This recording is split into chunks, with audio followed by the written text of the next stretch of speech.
আসসালামু আলাইকুম সবাইকে। হেড ওভার মিলসের আরও একটি ব্লগে আপনাদের সবাইকে স্বাগত জানাচ্ছি।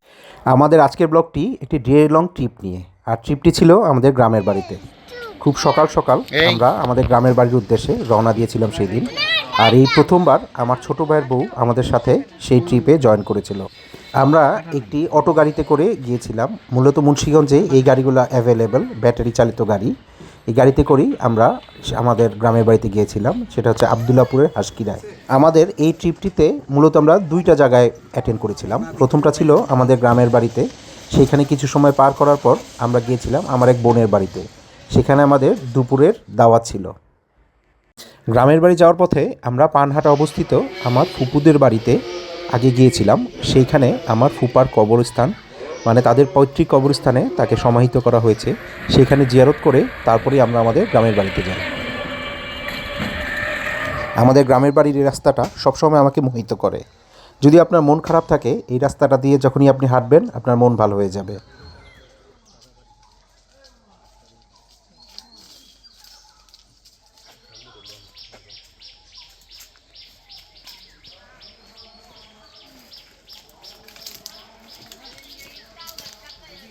এই যে এটাই মূলত আমার গ্রামের বাড়ি, আর এখানেই আমার দাদার পৈতৃক নিবাস।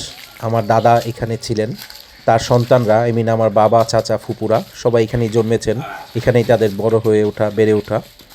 আর এই প্রথম আমার ছোট ভাইয়ের ওয়াইফকে নিয়ে আসছি আমাদের এই গ্রামের বাড়ি ভিজিট করানোর জন্য।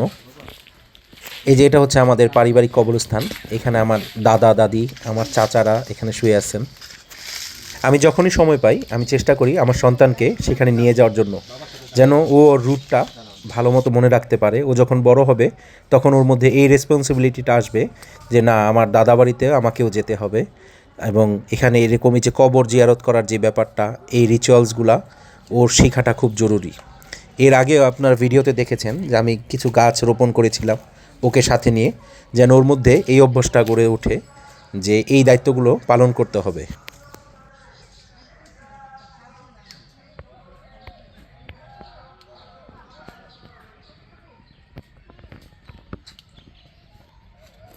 যখনই সময় পাই তখনই চলে যাই, আর সেই জন্য কাউকে কিছু না বলেই চলে যাওয়া হয়। আমার চাচাতো ভাইয়ের ওয়াইফ সেখানে ছিলেন, তিনি আমাদের জন্য আম পেড়েছিলেন, গাছের আম, আমার দাদা বাড়ির আম, আর সেগুলো আমরা নিয়ে এসেছিলাম। নেক্সট কোনো একটা ভিডিওতে আমরা যে আম ভর্তা করেছিলাম আমাদের গ্রামের বাড়ির আমের, সেই ভিডিও একটা দিব। আমরা যারা গ্রামে বড় হয়েছি, এই ব্যাপারটা আমাদের জন্য খুবই স্পেশাল। বিশেষ করে এই আমের মৌসুমে গাছ থেকে আম পেড়ে সেগুলো ভর্তা খাওয়া, কাঁচা আমের ভর্তা। আর আম যখন পেকে যায় তখন মিষ্টি আম, পাকা আমের যে স্বাদ, সেইটা হয়তো শহরের মানুষ সেই ফিলিংটা রিয়েলাইজ করতে পারবে না, বাট এটা আমাদের জন্য খুবই স্পেশাল একটা ফিলিং।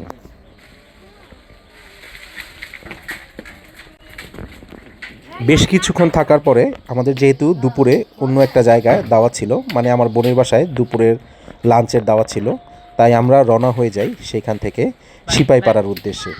আমাদের গ্রামের বাড়ি থেকে সিপাইপাড়া যাওয়ার রাস্তাটা খুবই অন্যরকম, মানে এক কথায় বলে অসাধারণ। আর এখানে যাওয়ার পথে আপনারা যেটা দেখতে পাবেন সেটা হচ্ছে যে এখানে যেই মঠটা আছে, টঙ্গিবাড়ির মঠ, এটা এক ঐতিহাসিক মঠ। অন্য কোনো একদিন অন্য কোনো একটা ভিডিওতে আপনাদের এই ব্যাপারে ডিটেইল আমি সব বলবো। এটাও আমরা এখানে ভিজিট করি যাওয়ার সময় আর কি, রাস্তায় পড়ে। তো সুন্দর দৃশ্য আমরা অবলোকন করতে করতে চলে যাই সিপাইপাড়ায় আমার বোনের বাড়িতে।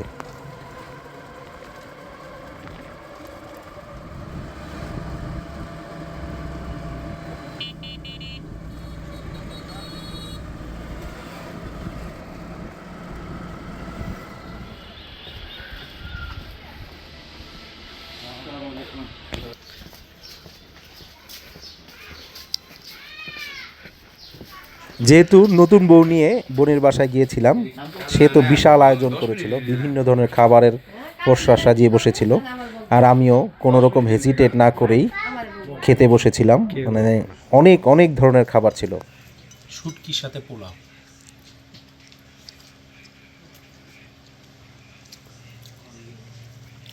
মজা।